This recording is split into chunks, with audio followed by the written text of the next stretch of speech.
ছোট ছেলে, আদর ছেলে, কত স্বপ্ন ছিল। আন্দোলনে গুলিতে দৃষ্টি হারিয়েছেন কয়েকশো মানুষ, নিহত 700, আহত 19,000। হত্যার উদ্দেশ্যেই গুলি ছোড়ার প্রমাণ।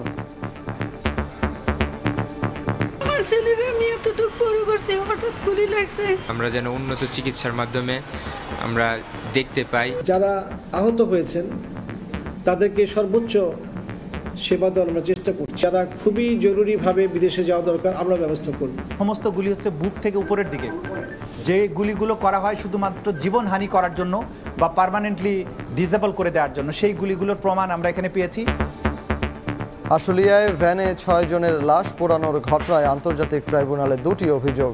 হত্যা মামলায় সাবেক প্রধানমন্ত্রীর জ্বালানি উপদেষ্টা 4 দিনের রিমান্ডে।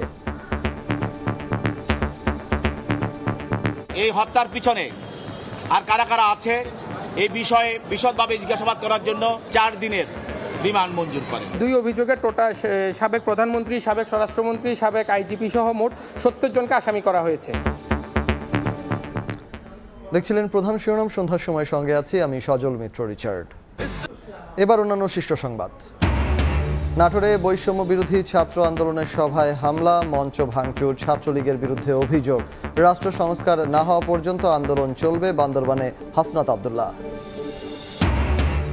নির্বাচনের সময় বেঁধে দিয়ে চাপ সৃষ্টি করতে চায় না বিএনপি, বললেন আমির খসরু। শহীদ স্মরণে 2 দিনের কর্মসূচি, দেশ গড়তে ঐক্যবদ্ধ থাকার আহ্বান তারেক রহমানের।